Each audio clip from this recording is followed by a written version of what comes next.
He is risen. He is risen indeed. Hallelujah. And again, as we come together here in a celebration of the resurrection, we find our true joy and our value in no other than Jesus. And today I want to mark an important topic of because Jesus is risen from the dead. In response to that, and this is what that challenge, the $25 a week for 10 weeks, that challenge is, it's not about us getting more money. We don't need more money. But it's about our act of worship and praise to God. And I want to bring up Aunt Varda one more time. This is the last time, but she has a great story, kind of a testimony about her act of stewardship and giving to the Lord. Thank you, Ann.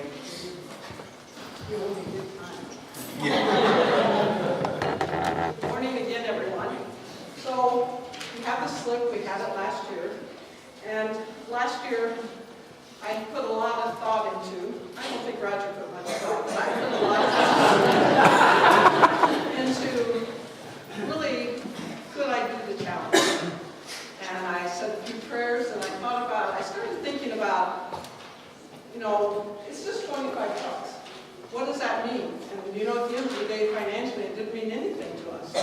We still went out to dinner. I still bought all the stuff I buy for my grandkids all the time. We still went on vacation. But finding that 25 bucks was not hard. It didn't affect us at all financially. But what it did for me is I have no doubt that God is with me at all times.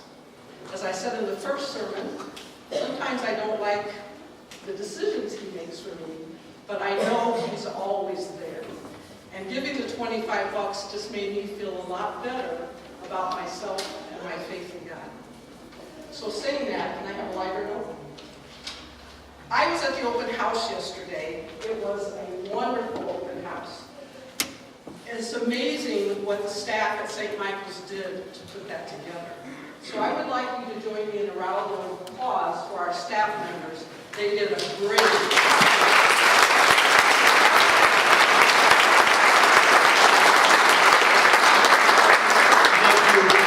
And again, this is what it's really about, just encouraging each other. And I'd like for you guys, our members, to share their story about what stewardship means and why whether it's participating in this challenge and trying to give extra or to give more. But as I said before, I think one of the hardest things as a pastor to talk about this, because I know this makes a lot of people feel comfortable.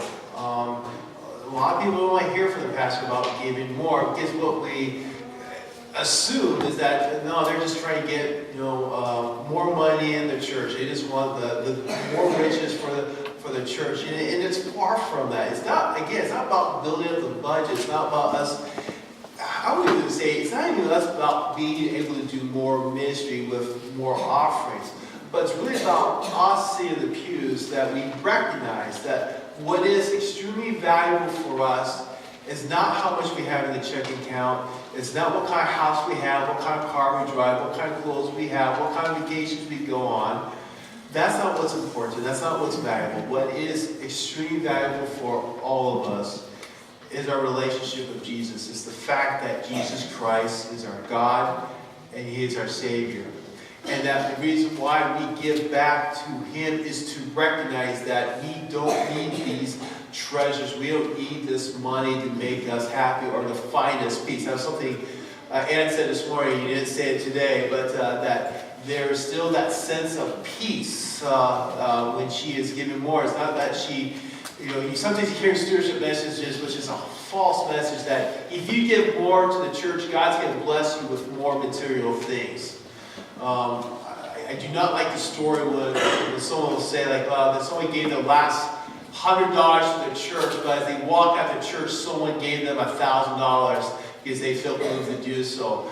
God may do that. He's never done it to me, but that's okay. But Anne brings up this great point, this sense of peace, that she's not bound or chained to these material things, but her real peace and our own real peace is found in the one and only Jesus Christ, who is the Good Shepherd.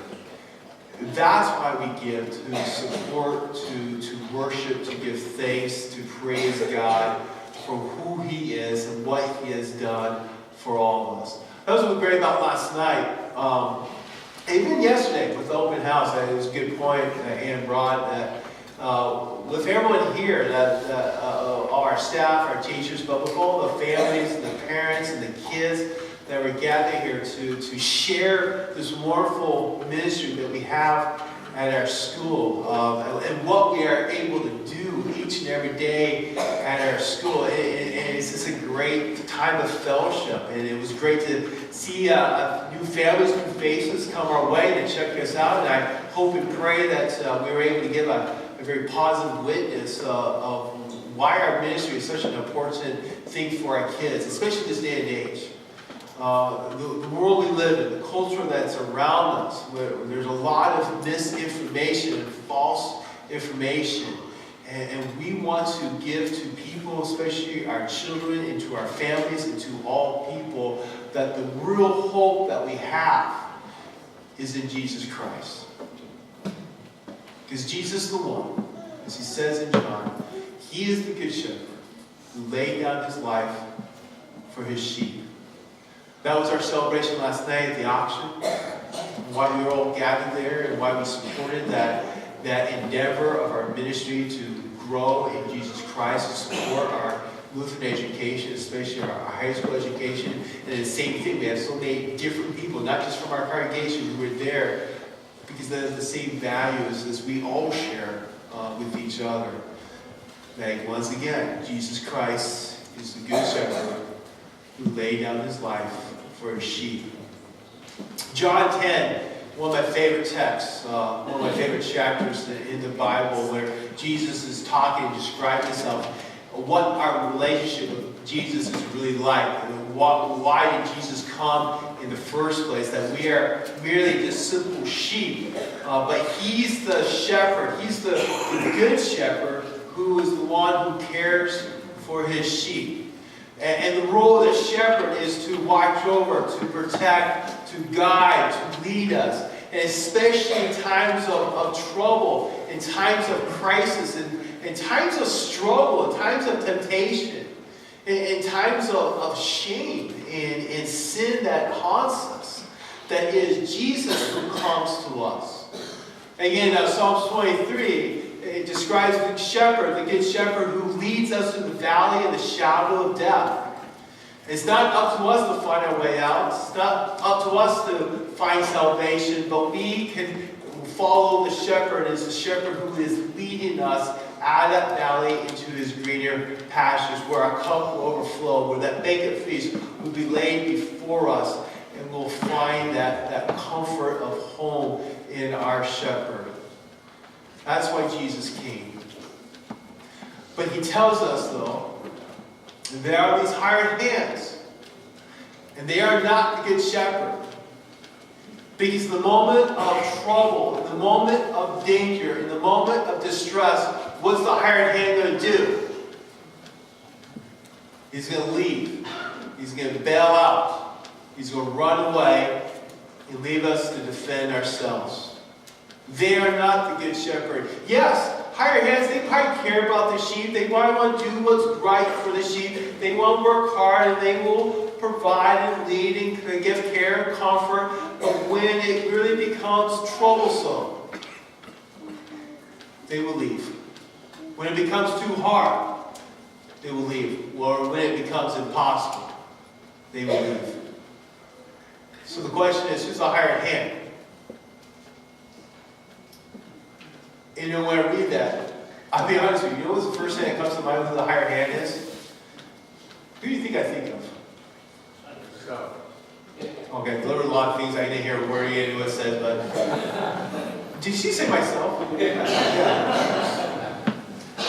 I think of myself. I am a hired hand, if you think about it. And I do care about you. I love you. I will do everything for you, but there are things I can't do, and there are things because of my own weaknesses I fail to do. But there are a lot of hired hands. And I think in our lives we have a lot of hired hands, and unfortunately we sometimes go to those hired hands looking for that sense of peace and salvation. Because I think another hired hand that we often allude to is money. And this is how money fits into this. Money or treasures or earthly possessions or just the things of this world, the material things of this world, that we need that stuff, right? Do we need money? Yes. Money isn't evil. Money isn't bad. And it's not bad to be rich. It's not bad to be successful. It's not bad if you have $1 million in your checking account. If you do, let's talk. But it's okay to have those things. It's okay to have a big house with 20 rooms and 5 cars and a vacation home in the Bahamas. Again, if you have all those things, especially the vacation house in the Bahamas, maybe we can work something out. But so having those things is not evil. But where the sin comes in is when we start to have those things and to rely on those things, that these things will make me happy. These things are going to give me success. These things are going to give me salvation. Or these things are going to give me a peace of mind. They're just the hired hand. Like again, money provides a lot of things. I need money. I need money to buy food for my family, to have a shelter, to have transportation, to have medical care, and all those things. We all need money, but it does not bring me a peace of mind. Because when darkness comes in your life, when trouble comes in your life, when struggle and temptation and shame affects you, money ain't going to take any of that away. Money's not going to help you. Money's not going to make it better. Nor anything else in this world. In our darkest moments, all the higher hands will abandon us. But not Jesus. He's the good shepherd. And I love in that particular text how he defines himself as the good shepherd. He's the good shepherd because unlike the hired hand, he's the one who lays down his life for the sheep. Now think about that statement, because if you really think about it, it's an absurd statement. Who in their right mind, who in any person would give up his life or her life for some farm animal, for some creature or some pet? No one does that. Unlike 1 John that we read in our first reading, that yes, the greatest act of love is when a person lays down his life for another person, that sacrificial death of being heroic and rescuing people in your own peril of danger. We see acts of that throughout human history in our world, that many men and women have done the ultimate deed of laying down their life for another person. That is the greatest act of love. But I don't know, and you can correct me, no one did in the early service, so I'm assuming I'm still right, but I don't know any incident where someone gave up their life, sacrificed their life for some animal. Everyone knows my dog Charlie. I love Charlie, even though I make fun of him and speak bad of him. But I do love Charlie. He's a great pet. But I tell you this now, if I'm outside and Charlie goes onto the road and there is a speeding truck heading towards Charlie, I'm not running out to the road to push Charlie out of the way and let the truck take my life so I can save Charlie. I won't do it. I'll just stand there and yell and say, move it, and if he gets hit, I'll cry and tear for him. I'll give him a nice burial in my backyard. But I'm not laying down my life for Charlie. But I do love Charlie. He's important. And I know you guys all have kinds of pets and animals that are important to you. Or if you grew up in a farm, and sometimes your farm animals are more than just important, they're more than pet, but they give you your livelihood. They become a very important investment. But I don't know anyone who would give up their life for an animal. And why is that? They're just animals. Now, if it was my child, now if Cal was playing basketball on the road and a truck was speeding along through my neighborhood, I will, as a father, run out there, grab him, push him, shove him in the way. I would rather give up my life for my child than see him perish. And I think every parent will agree with me on that.